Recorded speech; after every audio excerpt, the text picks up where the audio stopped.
대한민국 50만 구직자의 일자리 현황을 데이터로 풀어봅니다. 투데이 데이터 뉴스 시간 김민지 캐스터 안녕하세요. 안녕하세요. 네, 이 시대를 살아가는 신혼부부는 과연 어떤 모습으로 살고 있을까요? 신혼부부의 오늘의 데이터 뉴스에서 살펴봅니다. 네, 신혼부부의 현재를 알면 출산율만이 아니라 젊은 세대의 결혼관, 또 기혼 부부의 소득 기준까지도 면밀히 파악할 수 있잖아요.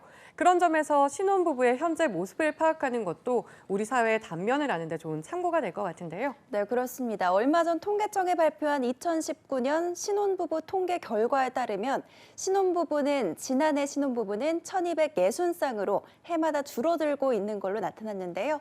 2015년엔 147만 2천 쌍이었지만 2016년에 143만 7천 쌍으로 줄었고 또 2017년에 138만 쌍 그리고 2018년에 132만 2천 쌍으로 꾸준히 주는 것만이 아니라 이 감소폭도 커지고 있는 걸로 나타났습니다. 네, 그만큼 꼭 결혼을 해야겠다고 생각하는 경우도 줄어들고 있다는 뜻이잖아요. 네, 그렇습니다. 실제로 혼인 유지 비율을 보면 1년 차가 99.3%로 가장 높았는데요. 5년 차는 92%로 가장 낮았습니다. 그만큼 이혼을 하는 비율도 혼인 기간이 길어질수록 높아진다는 뜻이죠. 또 전체 신혼부부 중 부부 중 둘 다 초혼인 경우는 99만 8천 쌍으로 전년보다 0.4%포인트가 줄어든 걸로 나타났는데요. 신혼부부 중 한 명 이상이 재혼을 한 경우는 26만 쌍으로 1년 전보다 0.3%포인트가 커진 걸로 나타났습니다. 그러니까 신혼부부 5쌍 중 1쌍은 재혼 커플이라는 뜻이죠. 네, 최근에는 이혼율도 높아지고 그에 따라서 재혼율도 높아진 것 같습니다. 이 때문에 5쌍 중 1쌍은 재혼 커플이 된 거군요. 네, 또 경제적 측면을 살펴볼 때 가장 유심히 봐야 할 게 신혼부부의 연간 평균 소득이겠죠. 통계청에서 신혼부부의 연간 평균 소득은 이를 통해 벌어들이는 근로, 사업 소득을 대상으로 부부의 1년간 소득을 합산하고 있는데요.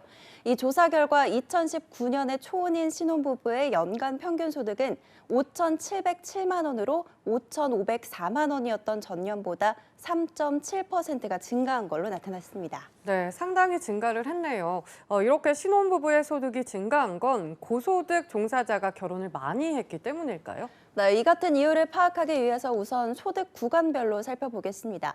신혼부부 중 3천만 원에서 5천만 원 미만인 신혼부부는 24.3%로 가장 많았는데요. 또 5천만 원에서 7천만 원 미만을 받는 경우는 22.5%였습니다. 또 7천만 원에서 1억 원 미만의 경우는 17.7%로 이 경우도 상당한 비율을 차지했는데요. 반면 1천만 원에서 3천만 원 미만은 15.5%, 1억 원 이상은 11.1%였고요. 1천만 원 미만도 8.8%의 비율을 차지했습니다. 이렇게 봤을 때 전체의 절반 가까이는 연평균 소득이 5천만 원에도 못 미치는 걸로 나타났는데요. 다만 5천만 원 이상의 구간에 위치한 신혼부부의 비중이 51.4%로 전년보다 2.9%포인트가 상승을 해서 신혼부부의 소득 수준을 끌어올린 걸로 나타났습니다. 네, 만약 이렇다면 신혼부부 중에 맞벌이를 하는 경우는 얼마나 됐을까요? 네, 초혼 신혼부부 중 맞벌이 부부는 지난해 10월 기준 49만 쌍으로 전체의 49.1%를 차지했는데요. 또 맞벌이 비중이 높은 혼인 1년 차 부부의 평균 소득은 5,867만 원으로 가장 많았지만 2년 차 부부의 소득은 5,596만 원으로 가장 적었습니다. 또 혼인 기간으로 봤을 때 5천만 원 이상의 소득 구간 비중은 1년 차 부부가 55.4%로 가장 높았고요.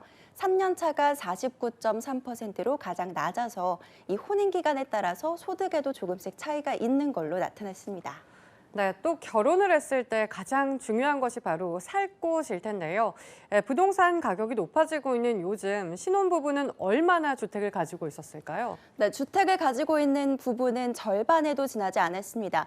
주택을 소유하고 있지 않는 부부는 57.1%로 1년 전보다 0.9%포인트가 늘어났는데요.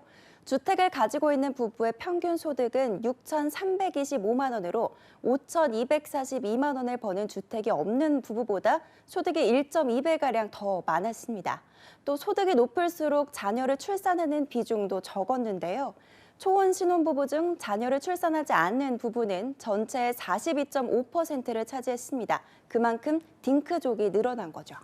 네, 신혼부부의 거의 절반이 아이를 낳지 않겠다는 건데 앞으로 출산율이 점점 더 줄어들 것 같아요. 네, 그렇습니다. 이 같은 이유는 경제적인 원인도 있을 것으로 보입니다. 신혼부부들의 대출이 점점 더 많아지고 있기 때문인데요. 초혼, 신혼부부 중 85.8%는 은행이나 제2금융권에서 대출이 있는 걸로 나타났습니다.